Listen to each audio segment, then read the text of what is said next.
Market లో invest చేసి మీ డబ్బులు డబుల్ చేసుకోవాలనుకుంటున్నారా? సుందరరామిరెడ్డి గారి లైవ్ సెమినార్ కి అటెండ్ అవ్వండి.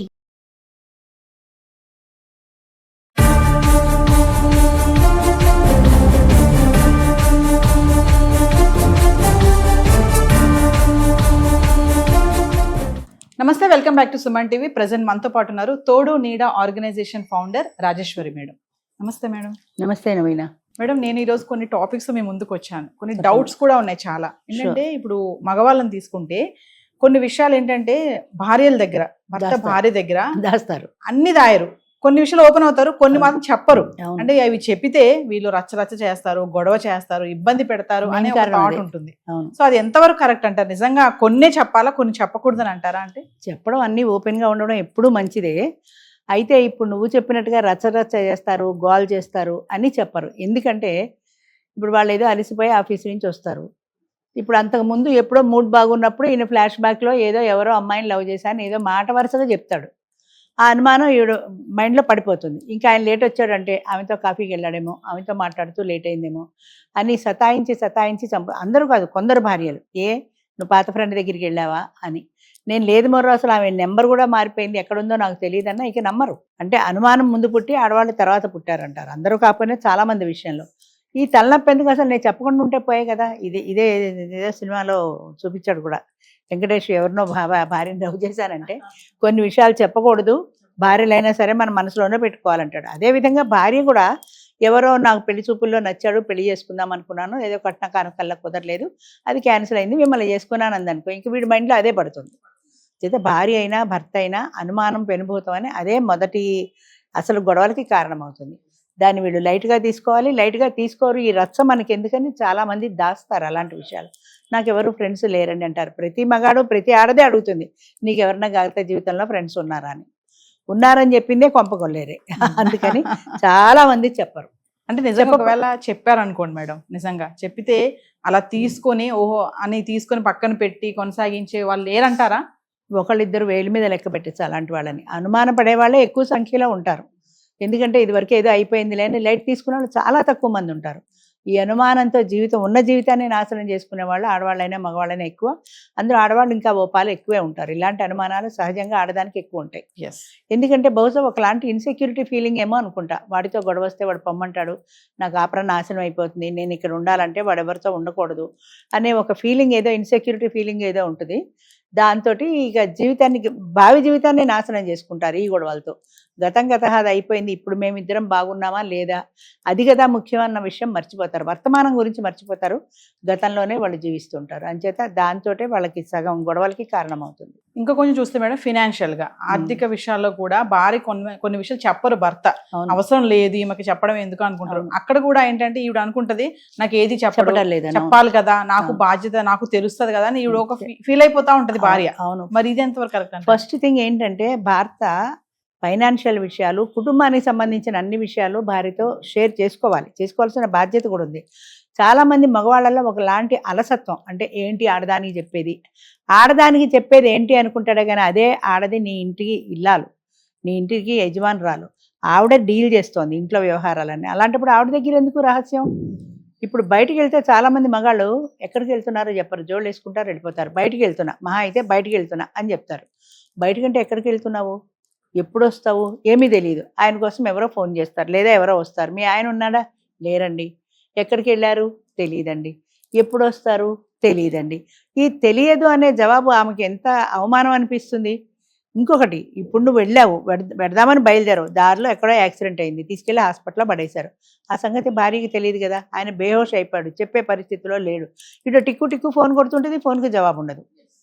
అంచేత అలాంటి కారణాల్లో అయినా నేను పలానా ఏరియాకి వెళ్తున్నాను, పోనీ ఎక్కడికి వెళ్తున్నావు చెప్పకపోయినా పలానా ఏరియాకి వెళ్తున్నానంటే, ఏదైనా యాక్సిడెంట్ అయితే పలానా ఏరియాలో యాక్సిడెంట్ అయిందంటే పోలీసులు ఎంక్వైరీకో మిస్సింగ్ కేసో ఏదో ఒక తంటాలు పడుతుంది. ఆమె ప్రయత్నం ఆమె చేసుకుంటుంది.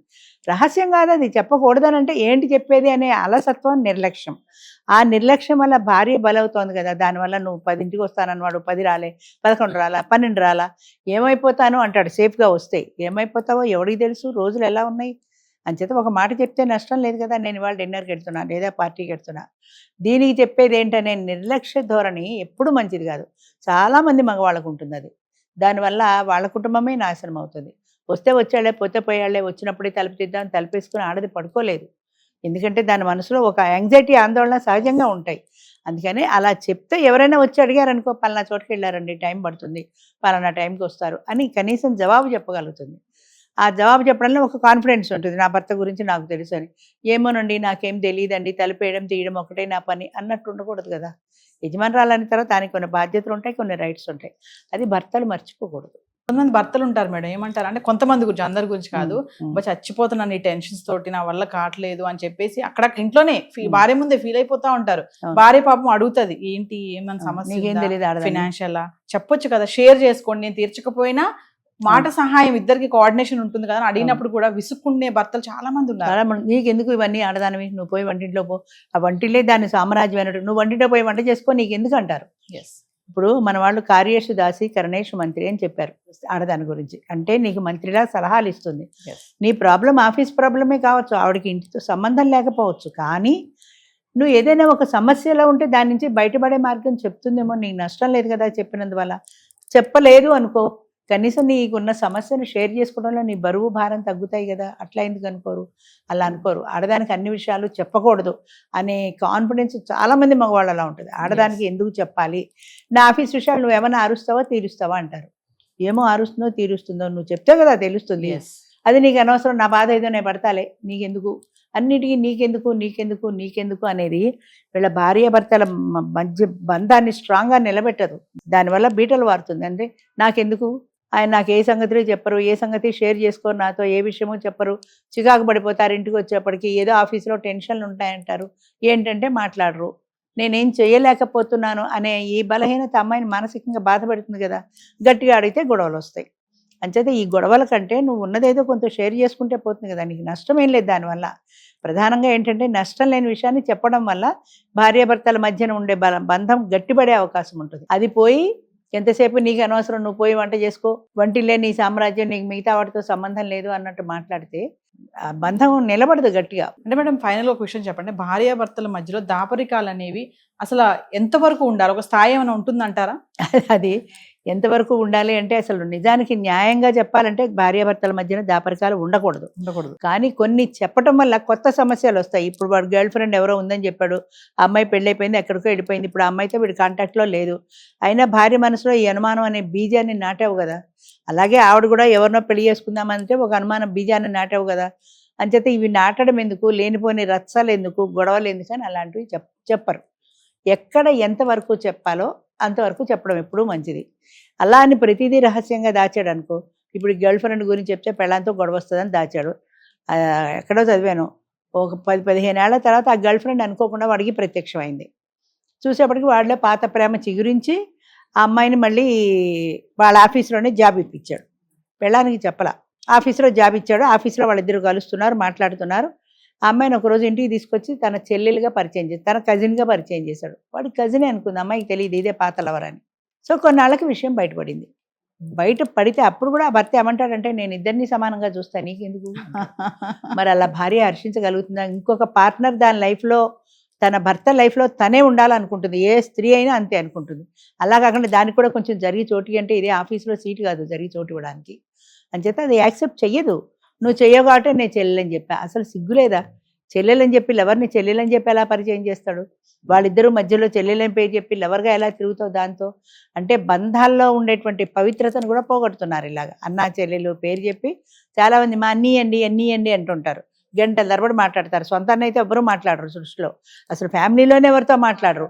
నీకు లవర్ అయితేనే అంతసేపు మాట్లాడగలుగుతావు. వాడితో ఫోన్ వాడు మా అన్నీ అంటే ఎవరు నమ్ముతారు? అంటే అసలు మనం ఒక బంధాలు దానికి ఉండే పవిత్రతని మనమే పోగొడుతున్నాం మన చేతులారా. అది మర్చిపోతున్నారు జనం. దానివల్ల వాళ్ళొక్కళ్ళకే కాదు, వ్యక్తిగతంగా నష్టం, కుటుంబానికి నష్టం, తద్వారా సమాజానికి కూడా నష్టమేది. అని చేత ఓపెన్గా మాట్లాడాలి. Thank you ma'am. మంచిది.